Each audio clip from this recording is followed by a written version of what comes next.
안녕하세요. 김용우 법무사입니다.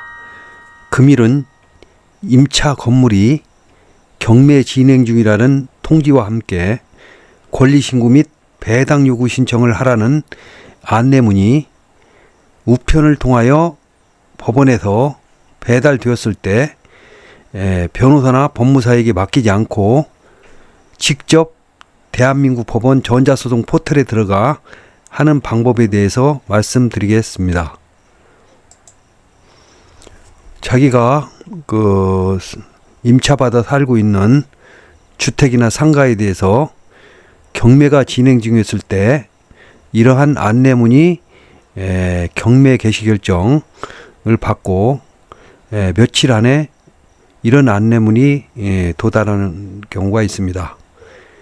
이 안내문 내용을 보면은 부동산 강제 경매인지 임의 경매인지 사건 번호가 나오고 이 경매를 신청한 채권자와 그다음에 그 경매를 당한 이 건물의 소유자, 즉 채무자 겸 소유자가 대부분이겠죠. 물론 채무자 따로 있고 물상 보증인 따로 있는 경우도 있지만 거의 대부분이 채무자 겸 소유자가 되겠습니다.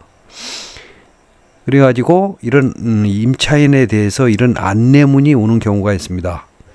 여기 소액 임차인 또는 확정일자를 받은 임차인일 때는 이 중요합니다. 배당 요구 종기일 안에 배당 요구를 해야만 배당을 받을 수 있지. 이 배당 요구 종기일 지나서 권리신고 및 배당 요구를 하면은 배당을 받지 못합니다. 그래서 이 배당 요구 종기일을 꼭 지켜야 되겠습니다. 그래가지고 전자 신청을 할 때 필요 서류는 주민등록 초본. 주민등록 초본이 왜 필요하냐면 이 임차 건물에 살고 있는지를 확인하기 위해서 이 주민등록 초본이 필요합니다. 물론 주택이나 상가에 대해서 만기가 지나서 임차권 등기 명령을 하고 나가는 경우도 있습니다. 그랬더라도 이 주소 변동 사항에 나가기 전 주소 그걸 확인해야 이 사람이 정당한 배당권자인지 확인하기 위해서 주민등록 초본을 첨부하라고 하고 있습니다. 그 다음에 중요한 것이 임대차 계약서를 봐야 본권 경매 물건에서 그 임차를 받아 살고 있는 건지 또 확정일자를 받은 건지 이 물건과 주민등록상의 주소가 같은 건지 확인을 할 수 있지 않겠습니까? 그 다음에 이제 다가구 주택일 경우에는 단독주택의 일종인 다가구 주택은 소유자가 한 명이죠. 구분 세대가 아니니까요. 이랬을 때는 이 다가구 중에서 어디에 살고 있는지 표시한 도면을 첨부하게 되어 있습니다. 근데 이 도면이 뭐 경매 신청이나 뭐 이런 것처럼 가압류나 가처분이나 이런 것처럼 뭐 상세히 도면을 뭐 제곱미터당 뭐 이렇게 그릴 필요는 없고 그냥 어디에 살고 있는지 도면은 면적 등이 정확히 나타날 필요는 없고 임차인이 점유 부분을 특정할 수 있을 정도로 표기하면 된다고 하고 있습니다. 그래서 이런 안내문이 왔을 때 보통은 이제 변호사나 법무사를 찾아가서 이제 권리신고 및 배당 요구를 의뢰를 하는데 오늘 이 시간은 그 임차인 본인이 직접 대한민국 전자소송 포털에 들어가서 하는 방법에 대해서 알아보겠습니다. 일단은 이 대한민국 전자소송 포털 전자소송에 들어가서 로그인을 해줘야 됩니다. 로그인을 자기 인증서를 공동인증서를 통하여 로그인을 하고 로그인을 했으면 이제 서류 제출로 들어가서 부동산 등 집행으로 들어가는데 지금 저는 로그인이 안 돼가지고 로그인을 한번 해보겠습니다. 로그인을 이렇게 해가지고 자기 그 인증서를 이용해서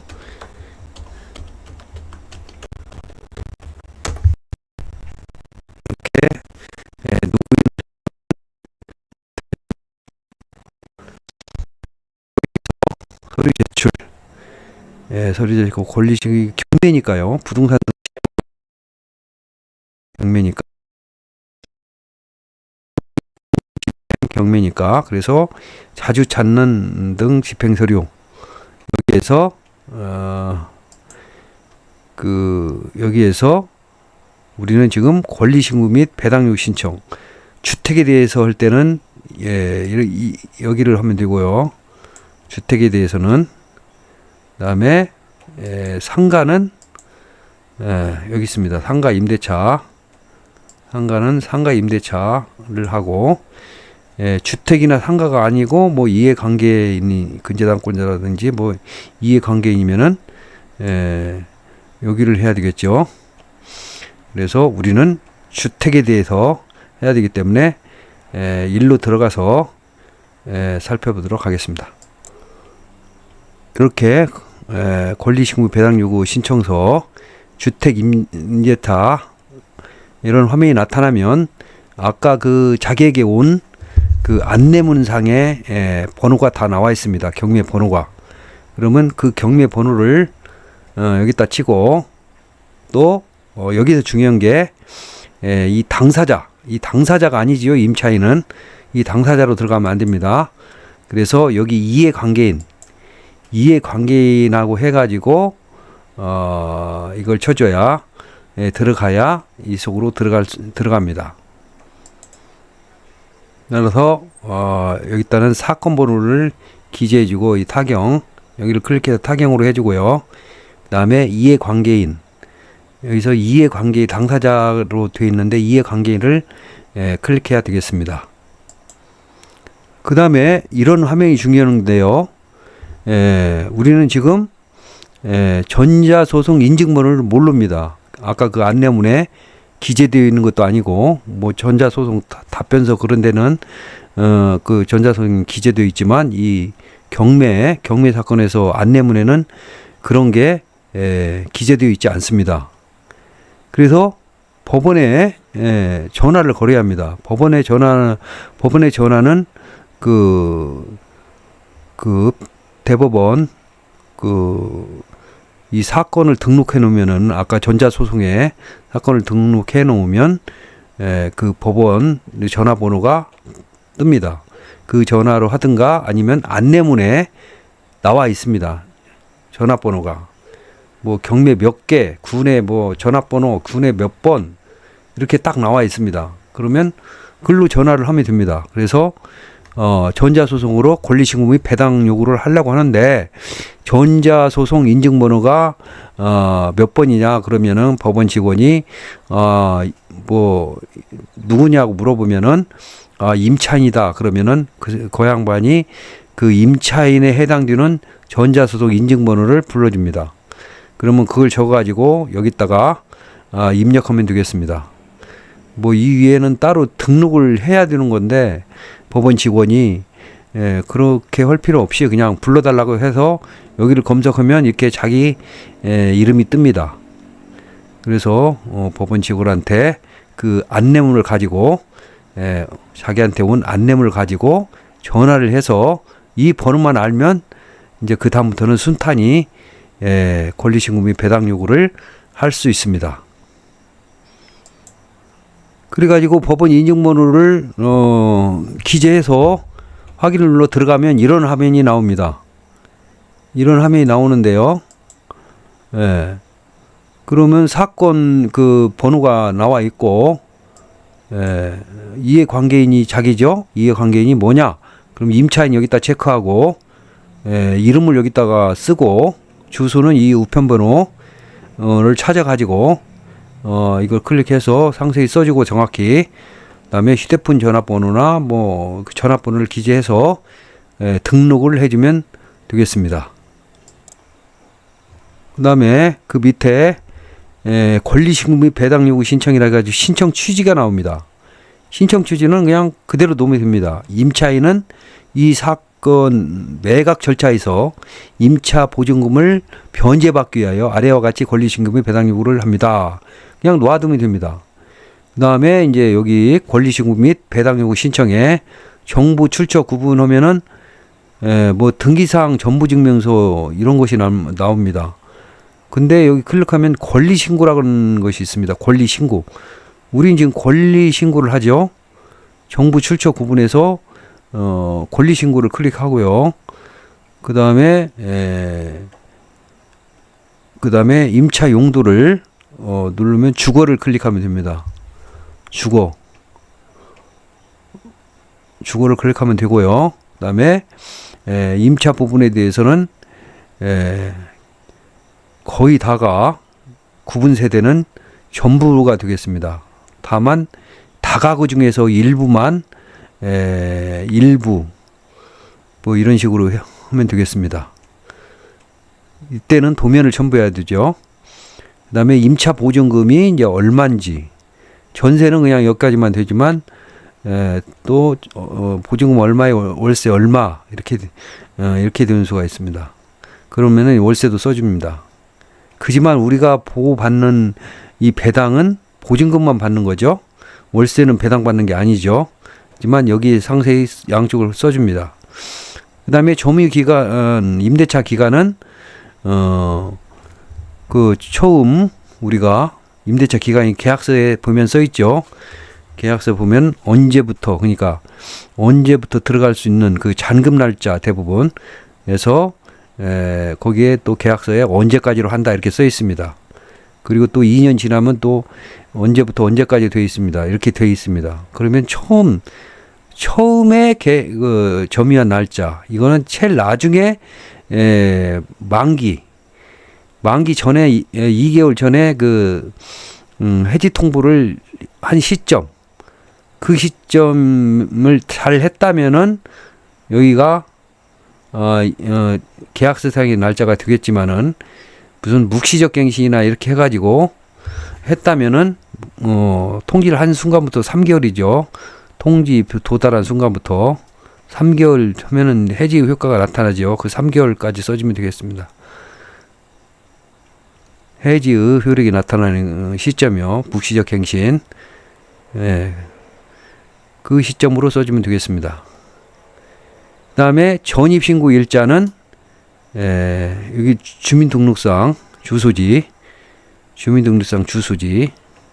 전입신고 일자는 주민등록 초본상 그 전입신고 일자 거기 써 있습니다. 주민등록 초본을 보면은. 그 다음에 확정일자는 예전에는 계약서에 찍혀 있었죠. 근데 지금은 전월세 신고하면 그 뒤에 프린트를 하든 뭐든지 그 표시가 있습니다. 그 확정일자 그 날짜가 그 날짜를 보고 적어주시면 되겠습니다. 그다음에 임차권 전세권 등기, 임차권 등기나 임차권 전세권 등기가 돼 있으면 여기에 날짜를 기재해 주시면 되겠습니다. 같은 임차이지만 임차권 등기를 하는 수가 있죠. 임차권 등기 명령을 할 수도 있고요. 임차권 등기를 민법상에 임차권 등기를 할 수도 있고 또 전세권 등기를 할 수 있잖아요. 그거 날짜를 여기다 기재해 주면 되겠습니다. 없으면 뭐 없다고 하면 되는 거거든요. 그다음에 계약일은 그 계약서 작성 거기 써 있습니다. 뭐 잔금이 아니고요. 계약 일자요. 계약서에 있는 계약 일자. 계약 당사자는 임대인 누구? 임차인은 자기겠죠. 본인 여기 이름을 써주면 되겠습니다. 그런 다음에 이제 아래를 보면은 이렇게 첨부 서류를 칸이 나옵니다. 그러면 이 박스 안에 있는 것은 이거는 법무사가 대리로 할 때 이걸 첨부해 주는 거고요. 본인이 할 때는 저게 필요 없고 그냥 여기 클릭해서 임대차 계약서나 임대차 반드시 첨부해야 돼요. 그 다음에 주민등록 초본 상세 뭐 이런 자기가 꼭 필요하다고 생각하는 그런 서류를 써주면 됩니다. 또 임대차 기간을 알 수 있는 묵시적 갱신이 되었다면 뭐 해지 통보를 언제 했고 도달이 언제 됐으니까 그 뒤로부터 3개월 뒤에 효력이 나타나는 걸 확인시켜 주기 위해서 그런 서류도 필요하다면 첨부해 주면 되겠습니다. 그렇게 해가지고 이제 신고를 하고 다음 장으로 이제 다 첨부를 해가지고 다음 장으로 이제 넘어가면 권리신고 및 배당 요시 이런 화면이 나옵니다. 여권자 누구, 채무자 누구, 뭐 임차인 뭐 이런 식으로 표시가 됩니다. 그리고 내가 아까 적었던 것이 이런 식으로 표기가 됩니다. 임차 부분이 전부고 임차 보증금이 뭐 월세 이런 식으로 배당 요구 금액은 이 보증금이잖아요. 월세는 매달 내는 건데 이건 아니고요. 배당 요구 금액은 2천만 원. 그다음에 점유 기간은 처음 계약하여 점유한 날짜, 계약 날짜가 아니고요. 점유한 날짜부터 최종 그 계약의 효력이 그 해지의 효력이 나타나기 전날까지죠. 그게 임대차 기간이죠. 만약 효력이 나타나 버리면 그 날짜는 임대차 기간이 아니죠. 정식적으로 계약한 날짜가 아니잖아요. 그다음에 전입신고 일자는 초본상의 그 날짜 전입신고. 그다음에 확정일자는 그 계약서에 확정일자가 있는 경우도 있고 전월세 신고자는 뭐 따로 그 문서로 그 뒤에 표시가 되어 있습니다. 확정일자가. 그다음에 임차권이나 전세권 등기는 뭐 있으면 유, 없으면 없다고 써주고 있으면은 그 날짜도 적어서 그 접수 날짜 그 법원에 등기부상 접수 날짜를 적어주면 되겠습니다. 계약일은 아까 계약서에 있는 날짜고 아직 점유일자는 아닙니다. 잔금을 치른 날짜가 아니고요. 계약을 읽다. 계약 당사자는 임대인 누구, 임차인 누구 이렇게 해주면 되겠습니다. 계약 당사자는 이것은 물상부증인이 아니죠. 이거는 계약 당사자. 그러니까 채무자 겸 소유자가 대부분 임대인입니다. 그 사람을 써주면 되겠습니다. 임대인은 대부분 그 소유자겠죠. 소유자 누구 이렇게 써주면 되겠습니다. 건물 인도일은 건물의 인도일. 이거는 입주일 얘기하는 것입니다. 자기가 들어간 날짜, 이 전입신고 날짜하고 이 인도 날짜하고 이렇게 틀린 경우가 있습니다. 하여튼 이 두 개가 요건이 충족돼야 대항력이 생기잖아요. 근데 그 다음날 0시부터 생기니까 늦은데 0시부터 생기니까 대항력은 늦은 게 27일이잖아요. 27일이면 28일 0시부터 대항력이 생기는 겁니다. 그 다음에 우선 변제력은 이 확정일자를 기준으로 하는 것이고요. 그렇게 해서 최종 제출을 하면 이 사건 전자증 포털에 들어가서 진행 중인 사건을 눌러보면 이렇게 떠버립니다. 아까 제출을 하는 그런 식으로 권리신고 및 배당 요구를 해서 이제 제출까지 법원에 누르면은 자기 그 공인인증번호로 그 비밀번호를 쳐가지고 이제 제출을 하잖아요. 공인인증번호로. 그러면은 이제 이런 식으로 진행 중인 사건을 하면은 여기에 떠버립니다. 이때부터는 이제 메뉴 여기 선택해서 모든 서류를 이제 보낼 수 있는 거예요. 이 메뉴를 선택해서. 그런 후 사건 진행 내용을 이렇게 보면은 이 권리신고 및 배당 요구 신청이 이렇게 된 것을 확인할 수가 있습니다. 아까 전자 소송을 통해서 보내면 이게 사건 진행 상황에서 그러니까 대한민국 법원 전자소송 포탈에 들어와서 이제 사건이 자동적으로 제출을 했으니까 등록이 됐잖아요. 거기서 이제 클릭해서 사건 진행을 클릭하면 지금까지 했던 게 다 나옵니다. 경매 처음부터 뭐 신청해서부터 지금까지 다 나오고 임차인한테 이렇게 보냈다. 보내서 이제 아까 우편 고지문이 왔잖아요. 그래서 그 안내문이 온 것 다음에 우리가 권리신고 및 배당 요구를 했잖아요. 그래서 이제 전자로 해서 제출했기 때문에 여기에 이렇게 뜬 것입니다. 여기 이렇게 떴으면 이제 제대로 되었구나. 법원에서 이런 식으로 접수가 됐으니까요. 권리신고 배당 요구가 제대로 됐구나를 확인할 수 있기 때문에 이제 제대로 된 것입니다. 그래서 금일은 그 자기가 임차인으로서 살고 있는데 갑자기 법원에서 어떤 안내문이 오는 경우가 있습니다. 그래서 권리식무 배당 요구를 해라. 이랬는데 선순위 같으면은 선순위 대항력을 갖춘 임차인 같으면은 뭐 가만히 있어도 대항력이 있으니까 뭐 상관이 없겠지만 물론 배당은 못 받지만은 그 배당을 받은 낙찰을 받은 사람이 다 인수를 해야 되기 때문에 뭐 크게 손해 보는 일은 없습니다. 그지만은 그 선순위가 저당권이다. 그런데 이걸 권리신고 배당 요구를 안 했다. 그러면 이제 큰일 나는 겁니다. 대항력이 없기 때문에 대항력도 없는데 권리신고 배당 요구도 안 했다. 그러면은 이제 배당도 못 받고 대항력도 없어서 내쫓는 상황이 도달하는 겁니다. 배당도 못 받고요. 그래서 반드시 그 후순위 임차인, 그러니까 선순위가 뭐 근저당권이나 뭐 이런 것이 있다면은 말소 기준 권리가 있다면 반드시 배당을 해야 됩니다. 자기보다 선순위 물가 있다면은요. 이 한 푼도 못 받으니까요. 권리신고 배당 요구를 안 하면은. 그래서 이걸 반드시 해야만이 되겠고, 만약 선순위가 근저당권 금액이 아무리 많다고 하더라도 이 최우선 변제는 인정되기 때문에 최우선 변제금 물론 영역 내에 있고 근저당권 설정 당시를 기준으로 해서 그 주택임대차보호법 시행령에 보면은 얼마 내에서 얼마까지 보장된다. 이런 식으로 되어 있습니다. 그게 최우선 변제금인데 거기에 해당되면은 근저당권자보다도 더 먼저 배당을 받아가기 때문에 그것을 꼭 이거 권리신고 배당 요구를 해야 되겠습니다.